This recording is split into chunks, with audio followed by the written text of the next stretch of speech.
Welcome to the Price and Value Journey, the podcast where we as professional service providers explore the value we deliver to clients, how to price that value, and position our work, all through the lens of what I call the generosity mindset. I'm your host, John Ray, and thank you for joining me. Now, if you're a service provider and you've got your mind made up about SEO, your website, social media, and your overall marketing strategies in general, I'm going to save you some time. Quit listening to this episode. Don't listen to the rest of it, because it will either annoy you, drive you crazy, or both if you've got your mind made up about these things. If, on the other hand, you're interested in having your preconceptions about marketing challenged and, dare I say, changed for the better, then I think you'll enjoy our conversation with our guest, Paul Zanardo Dezignz. Paul Zanardo's background of over 25 years is in sales and marketing, and he turned his attention to entrepreneurship in the early 2000s. While studying web design and earning his degree in graphic design, he opened Zanardo Dezignz in 2015, and Zanardo Dezignz has grown into an award-winning nationwide marketing communications agency located in Alpharetta and Lawrenceville, Georgia. Zanardo Dezignz exists to honor God by partnering with business service providers on website design, hosting services, SEO, graphic design, and digital marketing, achieving the highest reputations online. Paul won't mention this himself, so I'm going to. Paul was named Sellopreneur of the Year by the Greater North Fulton Chamber of Commerce this year in 2024. Paul Zanardo, award winner.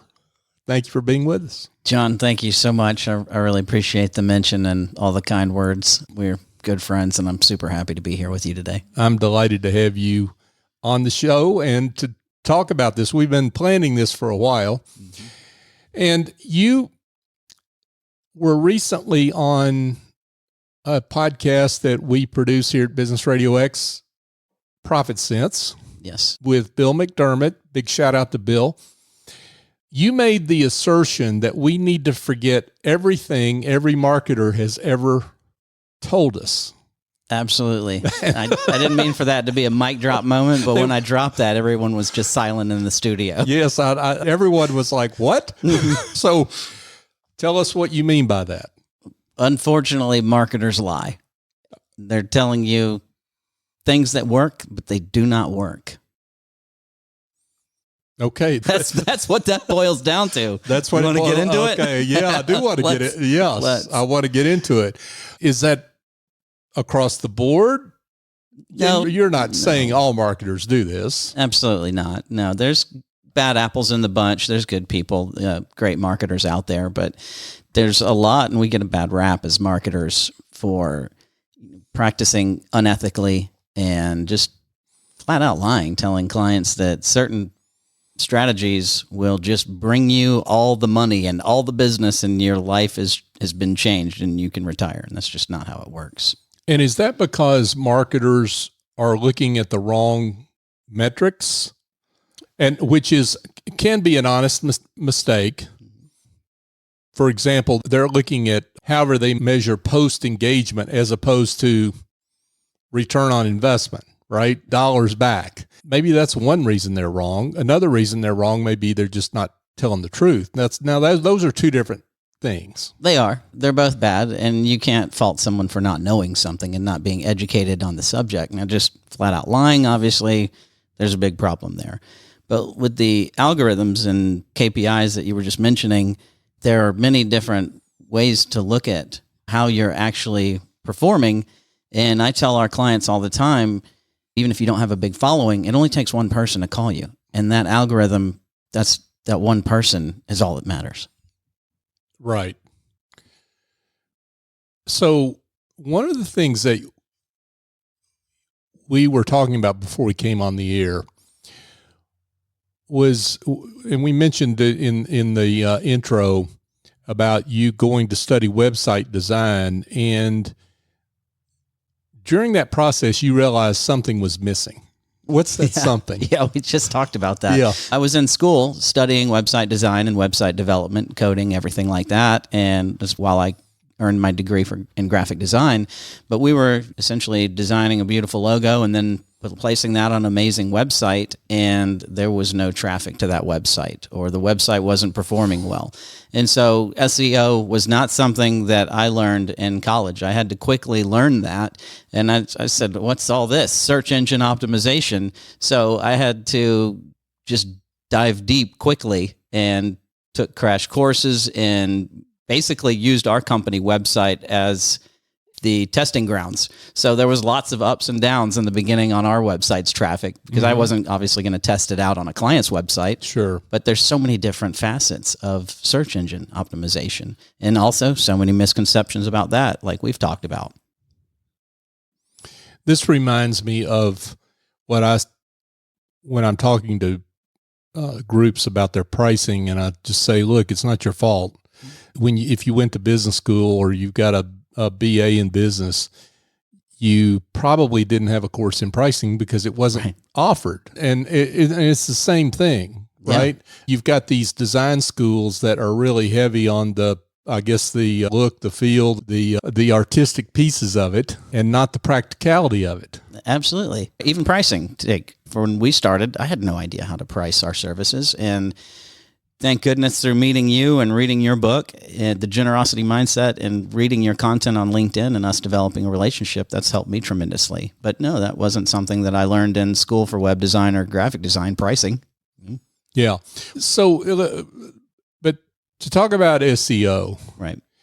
Let me play devil's advocate for a second, because this show is oriented towards solo, small firm, professional services providers, our consultants, coaches, accountants, attorneys, etc. Even architects. Your dad's an architect. Yes, he is. Yeah. Shout out. Yeah, shout out Scott to Zanardo. If you're in a discipline where most, if not all, your clients are coming through referrals, why do I need to worry about SEO? SEO, take for instance my company. At this point, we're all word of mouth, and which is amazing. People say, we heard that we have to call Paul Zanardo. Call Zanardo Dezignz. They're the expert. So what they're going to do after they've heard our name or your name, they're going to go online and research your website, your social media platforms, or whatever they can find on you to see.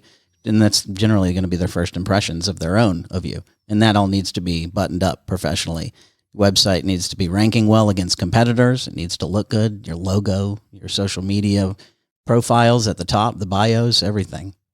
But some of those things you're naming don't have anything to do with SEO. My social media profile doesn't really, it may have an effect on my SEO, but it's not what I care about if I'm trying to present myself in a great light for those referral sources, right? In other words, the referral source is not going on and typing in your case, website designer, Lawrenceville, Georgia, near me, and just near me, and just seeing it. Hey, does web design Zanardo near me Designs come up? They're not doing that, right? They're putting in Zanardo Designs and going straight to that. That is true. They're typing in something. Sometimes, especially, they might not get Zanardo correct, so they'll type in. I'm not sure why. Why would you want to know how to? It's not that hard. Zanardo, right? But that one gets misspelled in emails. We miss a lot of emails because of that one. I'll bet. But people will search, like you're saying, your last name or your business's name directly, but not just your website needs to show up, but your social media profiles will show up. And the more active you are online through those social media accounts and through your website, updating content, you want those to look good, all of them. Because if they look at your website and it's great, and then they happen to go look at your LinkedIn profile and it's not professional, then that knocks you. It's not good. So when do you recommend for service providers now? Then that's who we're talking to here. So again, consultants, coaches, accountants, CPA firms, attorneys. Do you recommend that all of them worry about SEO? That's the double-edged sword, yes and no. We've talked about some companies and service providers don't all have websites, and they might not need it because it's all word of mouth. It certainly wouldn't hurt them to have a website, but if they have no online presence, you don't need SEO. It's online reputation management, and it's all organic. So yes, it would not hurt them to have a website and an online presence, but if they don't have it, if it's not broken, don't try to fix it. So yes and no. You need SEO and you don't need SEO. That's contradictory. This is where you really need to know where your clients come from, right? And you need to know that before you engage in a conversation with that marketer. Right.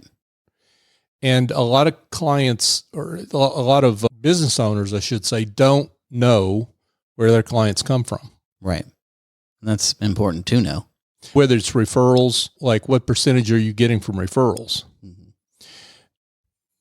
Before we came on, we were talking about one of my clients that has I won't name the business and I won't name him, but he doesn't have a website. He has a LinkedIn profile that he has never made one comment in his entire existence, right, for anybody's post, right, because he doesn't need to. It's basically there as his resume, mm-hmm. because he's 100% referral and all he does is network. And in his case, that's an extreme. Right. We know that's few and far between. Few but yeah, and far between. In his case, he doesn't need to hire us for SEO or right. anybody for marketing for that matter. Yeah. But the point is, I guess, in his case, if he didn't have a really clear sense of his business, he might go out and be getting a bunch of SEO services, website, Google paid ads, and wasting a lot of money. Yeah, we don't want that. So that's really what we're talking about here, is understanding where your clients come from and doing an audit on that really before you engage with a marketer that's going to tinker with your strategy. Right. It's all about understanding the business owner, what they're selling, and fully understanding them before you can, through many conversations, not just one, build that relationship and understanding what it is that they're selling and what they're trying to do in the marketplace before we can come up with any kind of strategy. One of the hidden pieces of marketing strategy in your way of thinking has to do with in-person networking. Mm-hmm. And engagement offline. Yes. So maybe we can talk about how you and I met.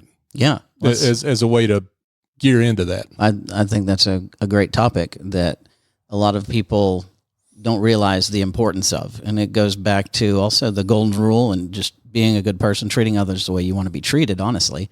So engagement through social media on LinkedIn is how you and I met years ago. Mm-hmm. Greg Burkhalter, shout the out LinkedIn to the LinkedIn guy. Mm-hmm. Yeah, a friend of ours. He introduced me to you on LinkedIn, and I started reading your content and just commenting as much. I found it to be very fascinating because, like the pricing issue, I wasn't good at that in the beginning. And there's always room for improvement because it is a journey, like we've discussed. And there's always room for improvement there. So I just loved your content. It was clean. It was nice. It was helpful. You weren't on there trying to be all about yourself, and you're adding value to the marketplace. And so honestly, I was a little intimidated to go and comment on your content in the beginning. I didn't know, because I was it was profound to me. It was really cool content. So we met through that.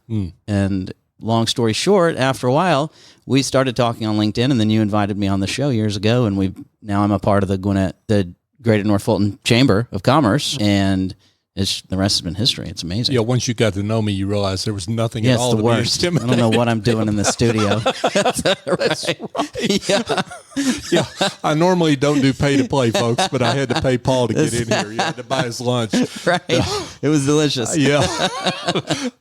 No, but that's where taking a relationship that is created online, taking it offline is really what you're talking about. Yeah. And a lot of those conversations that we have need to stay offline. You don't need your dirty laundry everywhere. That's not marketing. So yeah, building those relationships online and offline, you have to nurture both.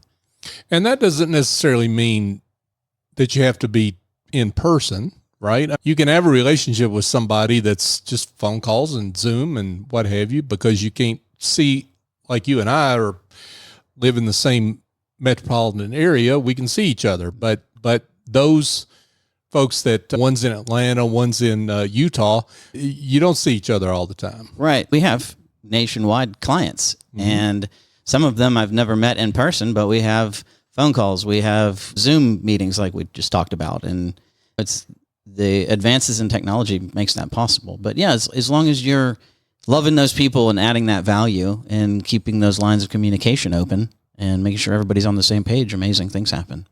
But this is what I think people don't get, is how that impact, how the personal engagement, in-person engagement makes your SEO effective. Right. And I'm sure I've heard you explain it before, and I'm still not sure I can explain it. So the question is, personal engagement, how does that affect SEO? Yes. So if you have an online presence like I've talked about and we're talking about right now, and people refer you, I always go back to this, people refer you, you've got to go call John Ray. He's the best consultant on pricing in Atlanta or in the U.S. He's the best. They're going to go online and find even your Amazon. They might look at your Amazon reviews to see what kind of book you wrote or what that content's about, or looked at your LinkedIn or see what services you also provide on that should be on your website. So they'll be looking at these things, and people, one, need to be able to find you, and you're not the only pricing consultant. So ideally you'd want to rank at least near them or above them. Last time I checked, you were above Alan Wise. I don't think you know what you're talking about. But you want that's a joke. But you want to be it's a joke. You want to be up there with the people that are experts in your field. You want to be among them. Right. So Google paid ads. Should I? No, sir.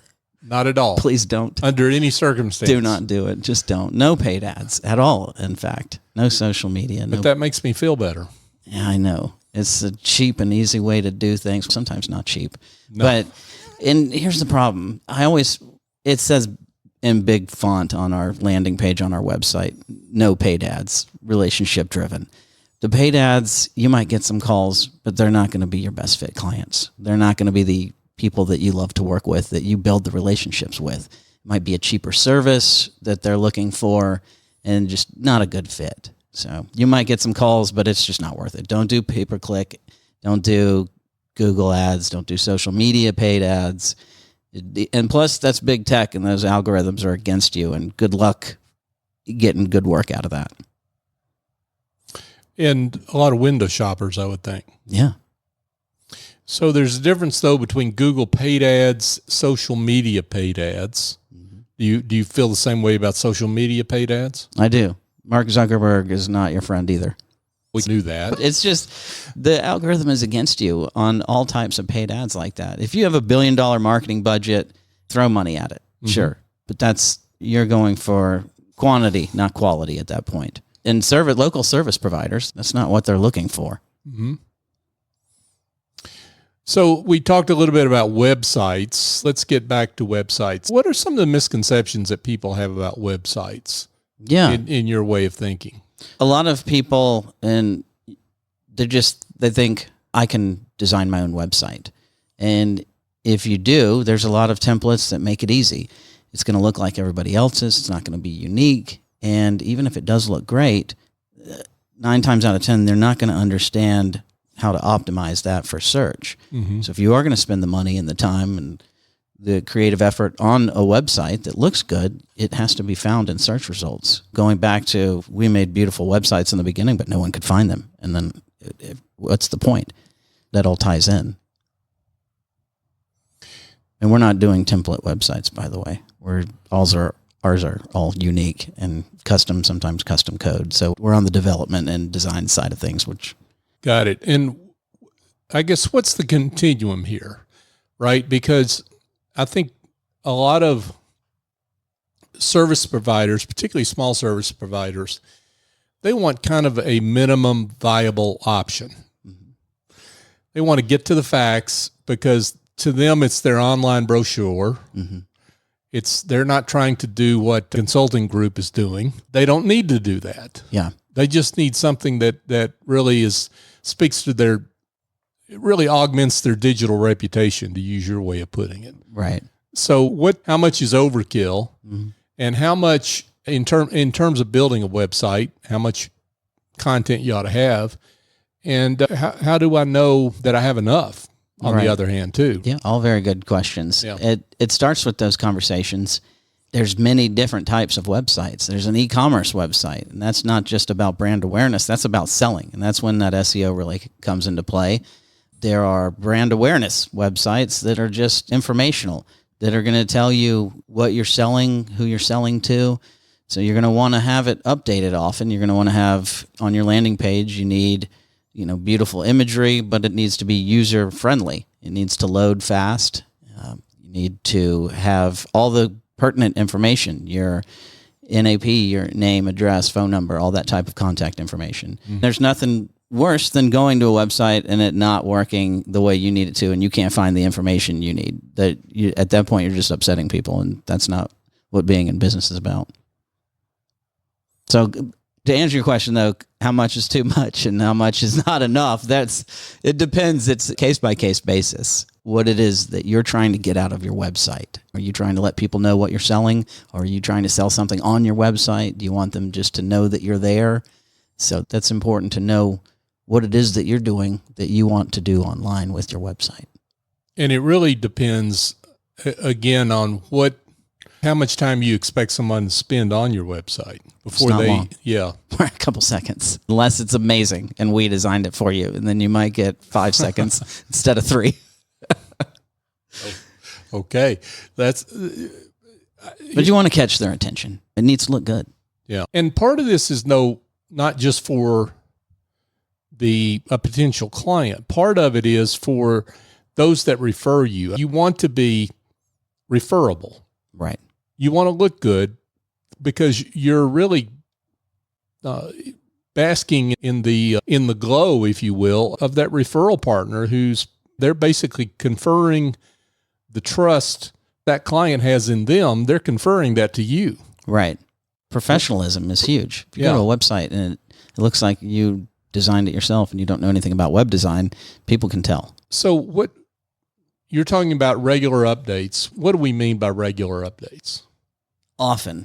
I so often see clients and other people that are not updating their websites. If we're in a consulting role and we're just consulting them on the design aspect, so much of the time people are not updating their websites enough. You're going to want hours of operation, different products, services that you're offering. If you're on an event like this, you're going to want to add the image, embed the code, and not only that, you have to make it searchable. So once after this show and you release this link, I'll go on to our website's latest news page and update the image of you and I looking awesome. And at least you will. I think you look great today. You want to update these things. There's a lot of different types of information that needs to be updated, and clients are coming back to look at your site more than once. Where does blogging come into this? Blogging, I have a love-hate relationship with blogging. Blogging's a good way to insert a bunch of keywords that people will find you in search results, and it's much longer form content. I've seen some blogs that are very successful, and I've seen some that are like, you can tell people are just keyword stuff in those things to just try to show up in search results. Honestly, right now, and I know you have a great one, is the LinkedIn newsletter. I think our clients that have LinkedIn newsletters are performing much better than the online blogs right now. And why is that? It's for those that don't know the value of having a LinkedIn newsletter. Yeah, I personally don't have one. I've thought about it, and we've talked about doing that. I have not seen our numbers because I don't have one, but they're very successful. People read that content and subscribe, and you have a chance to become more personal with your viewers and let them learn more about you and the products that you're selling and the things that you're doing, and like in learning maybe sometimes what not to do. It could be anything. And as long as they're engaging and interesting, they're just more engageable too. A website blog, you read it and you're done. You can leave comments, but people aren't really doing that. And from an SEO perspective, LinkedIn has made those newsletters searchable. Right. Yeah. So they show up in Google search results. Yes, they do. So when people search you, like we've talked about, your website generally or your LinkedIn profile or vice versa will be the top results, and then your other social media profiles or whatever articles you've been in and published in. But yeah, LinkedIn newsletters, LinkedIn profiles, those show up at the very top. Yeah. So one more question about websites, or maybe one more question about websites. So let's say I'm a attorney and I'm a business attorney. I've got a couple of special niche client types that I work with. Okay. Maybe I'm making this up, pressure washers and entertainment centers. Right. Should I have separate websites for those niche clients in addition to my regular business law website? So let me make sure I'm understanding the question correctly. You're a lawyer. Yes. And you have, the clients of yours are a pressure washing. Is that? Yeah, that I've developed an business? expertise in pressure washing businesses. No, you could say who your clients are on your website, but you don't need different websites for that. So I don't need a different website that's aimed exclusively at pressure washing. No. Are you getting at the landing pages that people? Yeah. I don't subscribe to that either. It's just stuffing stuff on the internet, and it's not helpful. You really don't want to sell me anything, do you? No, we're in this for free. Yeah. No, but marketers, that's another thing. Everybody's just build a bunch of landing pages, and it's annoying to me. You see all these ads showing up, and people can clearly tell that it's just an ad. It's just for advertising. It doesn't offer any helpful, useful information. EAT is an acronym that stands for experience, expertise, authority, and trustworthiness. And that's what search engines are looking for. If you have 50 landing pages of all kinds of different random things, does not qualify as anything that's going to rank. Does that work against you because you've got all those landing pages? I think it could. Yeah. Search engines will knock you down. They have the ability to fully take you off. If you don't go by, say, Google's search guidelines, which there's a lot of them, you can get booted off or just show up on the very page 20 and no one's going to find you. They have the ability to do that. Let's talk a little bit about two things that I think two sides of the same coin: digital reputation and personal branding. Absolutely. And I think a lot of professionals, particularly those professionals that a lot of them are introverted, and they hear the word personal branding and they think, oh my gosh, now I've got to start authenticity. Yeah. I've got to be authentic, right? Which means I have to do dancing videos, right? Talk about again, this show is for service providers, smaller service providers that are real heavily competent people. They know what they're doing in their discipline, but they didn't learn all this stuff about marketing, right? And personal branding scares them half to death. Right. So let's talk about that. So when anybody talks about, and everyone talks about personal branding now, they're very closely related. Personal branding and professional branding are closer now than they ever have been before because there is so much information online. So people can find your Facebook page or Instagram page and your LinkedIn and all of that, and it needs to be buttoned up. It needs to look good. And I understand that.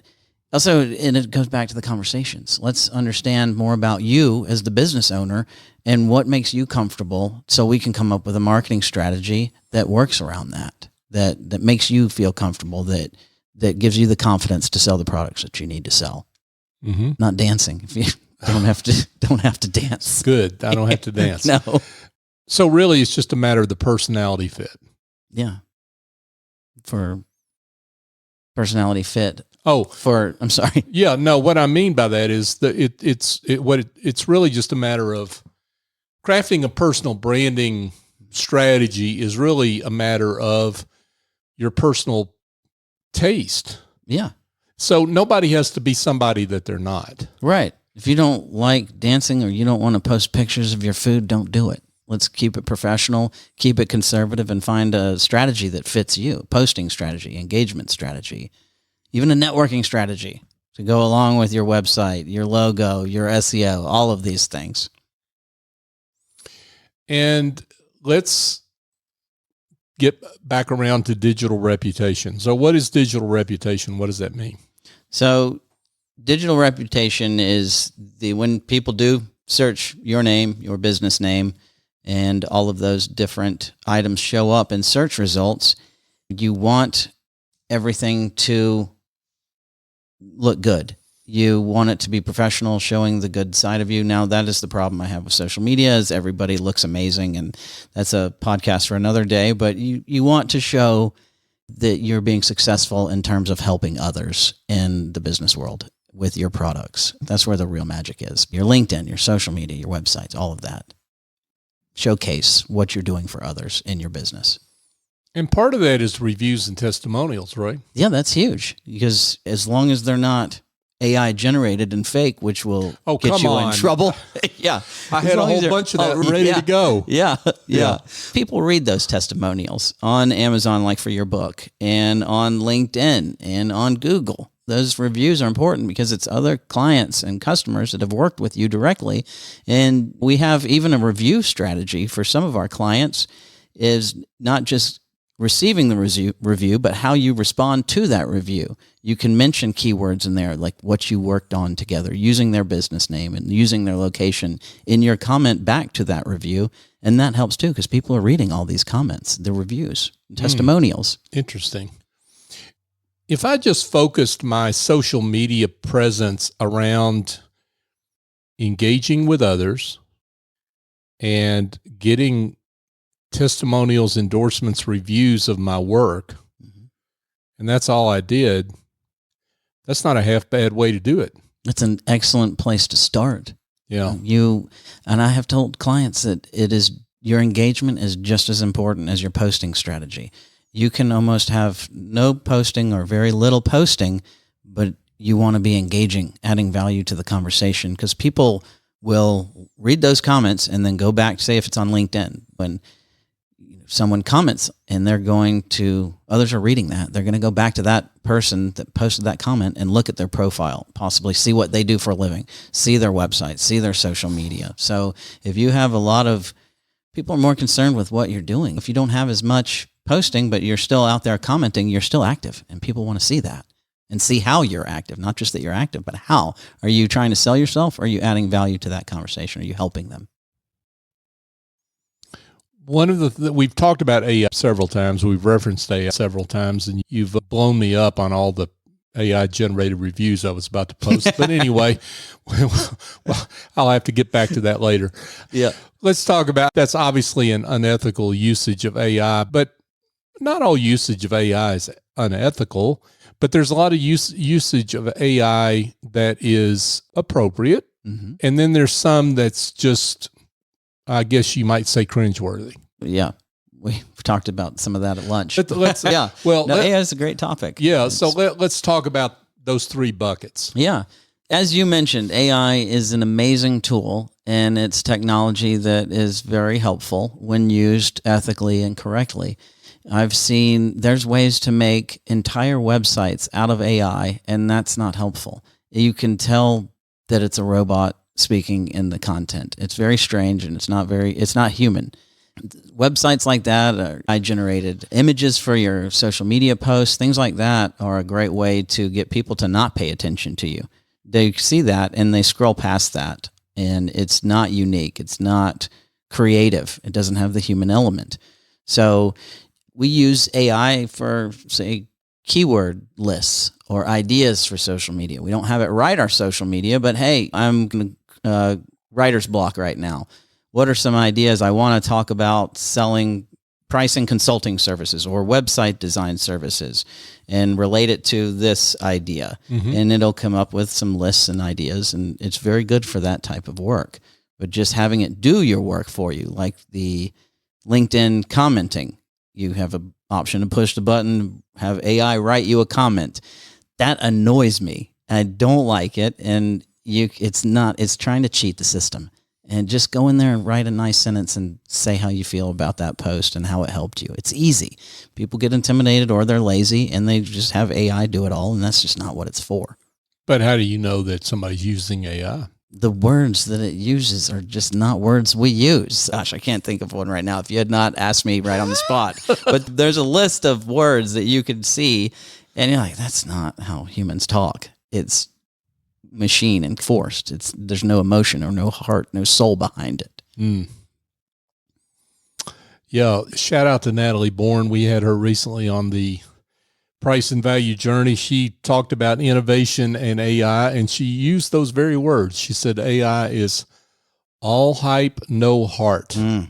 I love that phrase. That is good. Yeah. That is good. Oh, I'll have to connect with her. Yes. Yeah. She's terrific. And I love that. That's one takeaway from that show. So check that out, folks. Excellent. I will. But there are places to use AI in your marketing.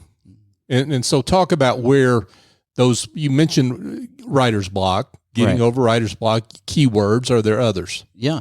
If there's ways to, so meta titles and descriptions are part of your website. Each individual page has its own URL on your website, and you need those to be very catchy and in a way that's going to attract and help you sell whatever the product is on that in particular page. And there's ways to have AI help you with that, give you ideas for that as well. That's within, say, 500 word limit and numerical numbers like that, and it'll write it for you. You want to go back and read it, and half the time I'll take a little bit out of it, but not use the entire thing, just because, once again, it doesn't know how we speak. Have you ever had AI do any artwork for you? Yes. They cannot figure out fingers and hands and arms because they don't have that. It's so can't strange. Spell. It can't spell either. I had to misspell website once. Right. So you really have to double check this work. Just when computers first came out, people said they're going to take the jobs of teachers. And now it's the most widely used tool in a classroom. Mm-hmm. So I see it being like that. But on the same side, I also see that human written content is going to be a premium in the next few years, because everybody's using AI right now and people are getting tired of that. Or if they're not, they will. And writing that is in a form without AI is, I think, where we're going to be headed. Paul, we're coming up on time, and I want to get back just to the idea of marketing strategy. And we were talking about this earlier, and I want your comment on this. It seems to me that a lot of marketing strategists, what they really are, or they're really experts in various pieces of the marketing continuum, mm-hmm. right? That may be SEO, that may be digital marketing, social media, that may be website design. Mm-hmm. And their marketing strategy always ends up being, what they recommend out of their marketing strategy for clients always seems to be weighted in the direction of their competency. Right. Is that a fair statement? I think it's fair that they're trying to push their own beliefs, which doesn't help, though. Marketing's all about communication. Mm-hmm. And you want people to understand who you are, who your business is, and who you're selling to, and then come up with a strategy that works for them, not that works for the marketer. We're there. Right. We're here to serve. Right. We should be here to serve and help our clients get to the bottom of that, and how to best, if that's not doing a website, not designing a website, so be it. Not doing SEO, understand. Let's come up with some networking strategies. Get you on John Ray's podcast, something like that. And this is where, again, I'm not at all trying to throw all marketers under the bus. That's not the purpose of this at all. That said, it's harder to find a effective marketing professional than sometimes people realize. There's a lot of us out there too. There's a lot out there. And I think for the average coach, consultant, CPA, attorney, yes, that doesn't swim in these waters all the time, it's hard to know who to believe and who not to believe, because there's always somebody coming along to say, oh, I'm sorry, you did that your last person did that. You should have done it this way. And so how do I tell the real from the not so real? Yeah, there's a few things you can think about when in this arena. If someone's telling you, if you work with me, you're going to get calls all day and you're going to be off the hook with phone calls and busy with sales, that's doesn't really happen. And I hear that a lot. If you optimize your Google business profile and your website, you'll get so much work you can retire. When you hear things like that, if it sounds too good to be true, it is. Because it needs to be organic and it needs to be effective, sure. But that takes time. All good things. Build that foundation. Build it in rock, not sand. What else? In marketing? No, what are other ways that I tell effective marketing professionals, for those that are real, those that do great work, from those that don't? If they're trying to sell you things that you don't need, and you might not know what you need, but if they're telling you you need all of these services, and that's not effective. Not everybody needs the same things. Every business is different, and they have a unique set of skill sets and challenges that's going to help them sell their product.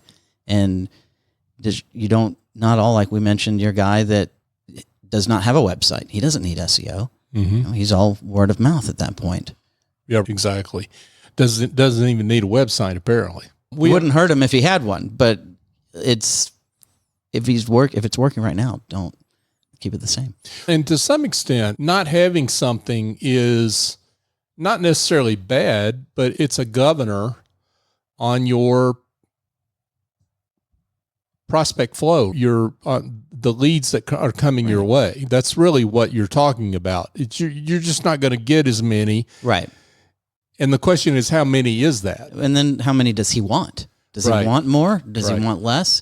Because building a website, if it's designed and developed correctly, it will bring more. How much, I can't say that for sure, but it'll be a positive income. And that's a great point, because in this guy's case, he's a solopreneur. So there's only so much he can handle. Correct. And he's full. Right. So in that case, it makes no sense for him to have a website, because actually having one more additional client is one more than he can handle. Too many. Yeah. Right. This more and more I learn about this guy, the more I hear he's not going to be a good fit for us.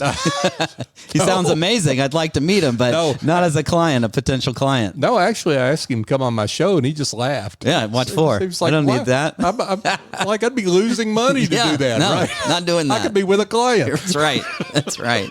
I got to meet this guy. Yeah. Yeah. He's a pretty interesting guy. But it sounds like there's some things that you need to know about your business before you even engage a marketing professional. We talked about understanding where clients come from. Yes. What else do I need to really understand about my business before I set out and talk to a marketing person? You need to understand where you're trying to go in the market. You need to know who you're selling to and how you're selling to them. And if someone told you just need a website and you don't know why you need a website, you need to really visit that and ask yourself, what is it that I'm trying to do in my business? What am I trying to accomplish? What are my possibly end goals? Let's talk about that. Where do you see yourself 10, 20, 30 years? Those silly questions in interviews. I used to say this, but it never really helped the interviewer back when I was working for others. They would say, where do you see yourself in 5, 10 years? And I would say, celebrating the 5th year, 10-year anniversary of you asking me this question. You want to think about what your goals are and get to the bottom of that. And let's really figure out a strategy on how to help you get to those goals, because my goals don't matter. It's your goals that matter. Right. Wow. Great words, great time, great fun. Lots of insights. Paul Zanardo with Zanardo Dezignz. Paul, this has been great. Thank you so much. As I suspected it would be. It's been a lot of fun. Yeah, it has been a lot of fun and insightful too. So thank you particularly for that. But before we let you go, let's give your coordinates for those that may have heard something here that makes them want to be in touch with you. Tell them how they can do that. Absolutely. So you can connect with me on LinkedIn at Paul Zanardo, and that's Zanardo spelled Zanardo for those that don't know, like we talked about. Right. And on our website, Zanardo Dezignz is spelled with Z's, Zanardo Dezign.com. Well, see, if people don't know how to spell Zanardo, they shouldn't be feel Right. bad because you don't know how to spell designs. She's got a bunch of Z's in it. There's a funny story behind that, the Z's on there. The state wouldn't let me spell designs when I started my business. They wouldn't give me my LLC spelling designs correctly. So you can thank the state of Georgia because of my father's architecture firm. It was too close to his company's name. So that's where the Z's came from. And that also does not help SEO. Okay. There you go, folks. There's that. There you go. Paul Zanardo with Zanardo Dezignz. Paul, thanks again. Thank you very much. Hey, folks, thank you again for joining us on the Price and Value journey. If you found this episode helpful, please share it with others. And if you're not already a subscriber, don't forget to subscribe to the show on your favorite podcast app. And if you'd like to connect with me directly, and particularly if there's something about the show you particularly like or don't like, if you don't like something, I really want to hear from you. Email me at johnray.co.